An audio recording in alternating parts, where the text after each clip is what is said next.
అదే RTV app వార్తల్ని క్షణాల్లో చదివే అవకాశం ఉంటుంది. ఒక న్యూస్ పేపర్, ఒక టెలివిజన్ ఛానల్ మీ చేతుల్లో ఎప్పుడూ ఉంటాయి. 2014లో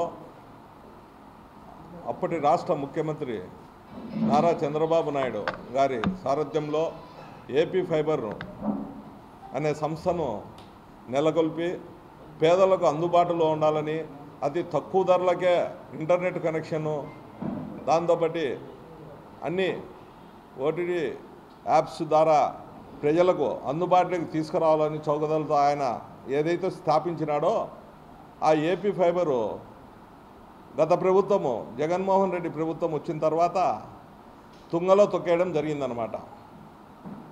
ఏదైతే చంద్రబాబు నాయుడు స్థాపించినాడో అది కేబుల్ ఆపరేటర్ల కోసము, ఏదైతే ఆయన ఇది నిర్మాణం చేసి వాళ్ళంతా బాగుండాలా, ప్రజలు బాగుండాలా, కేబుల్ ఆపరేటర్లు బాగుండాలనే ఉద్దేశంతో తలంచి ఇది స్థాపించడం జరిగింది.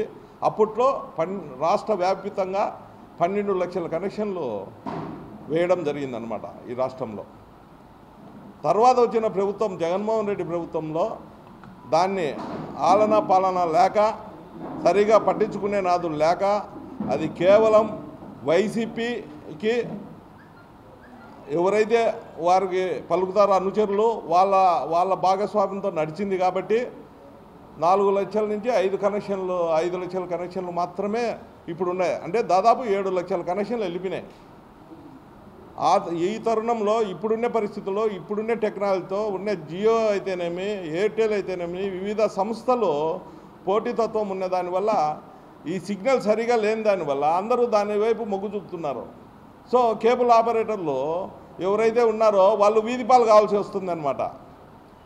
దాదాపు రాయలసీమలోనే 15,000 మంది దీని మీద బ్రతుకుతున్నారు, టెక్నీషియన్స్ అయితేనేమి, కేబుల్ ఆపరేటర్లు అయితేనేమి. మరి ఈరోజు ఈ ప్రభుత్వం వచ్చిన తర్వాత మేము ఒకటే చెప్తున్నాం మా రాష్ట్ర ముఖ్యమంత్రి గారికి, దయ ఉంచి మీరు ఈ కేబుల్ పరిశ్రమ ఏపీ ఫైబర్ను సంస్థను తిరిగి నిలబెట్టగలుగుతారా లేదా, లేకుండా అంటే మేము వీధిపాలు అవుతాం. ఇప్పుడున్న పరిస్థితుల్లో daily signal up and down పోతుంది, రావడం పోవడం. ప్రజలు ఇప్పుడు ఎట్లున్నారంటే, 1 గంట సీరియల్ రాకోకుండా కూడా మేము డిటిహెచ్కి పోతాము, ఇంకో సంస్థకు పోతామనే పరిస్థితుల్లో ఉన్నారు ఇప్పుడున్న టెక్నాలజీకి. కాబట్టి కేబుల్ ఆపరేటర్లు సమస్యలను వారి దృష్టికి తీసుకెళ్ళి మేము మా మనుగడ ఉండాలన్నా ఆడ ముగించాలన్నా, మాకు ఇంకా వేరే ప్రవృత్తి ఏం లేదనమాట. రెండో బిజినెస్ చేసే పరిస్థితుల్లో ఏం లేదు, దీని మీదనే పెడుతున్నారు. 1000 కనెక్షన్లు ఉన్నవాడు ఈరోజు దాదాపు 300 కనెక్షన్లు 200 కనెక్షన్లు గెలిపినారు.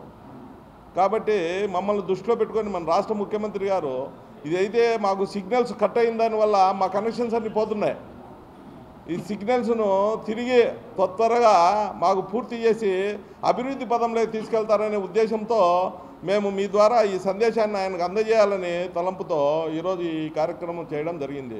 అలాగే మేము ఈరోజు పొలిట్ బ్యూరో సభ్యులు శ్రీనివాసరెడ్డి గారిని కూడా కలవడం జరిగింది. ఆయన కూడా స్పందించడం జరిగింది. ఆయన ద్వారా జీవీ రెడ్డి గారు, ఏదైతే ఏపీఎస్ఎఫ్ఎల్ చైర్మన్ జీవీ రెడ్డి గారికి కూడా ఆయన మాట్లాడడం జరిగింది.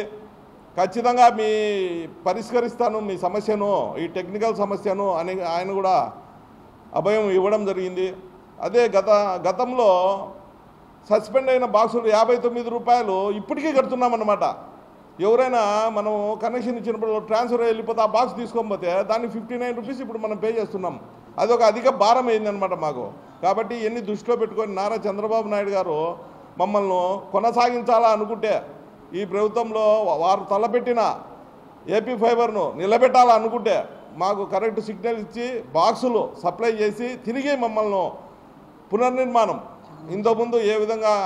మరిన్ని వీడియోస్ కోసం ఛానల్ ని సబ్స్క్రైబ్ చేయండి, లేటెస్ట్ అప్డేట్స్ కోసం వాట్సాప్ ఛానల్ ని ఫాలో చేయండి, అండ్ లింక్ డిస్క్రిప్షన్ లో ఉంది.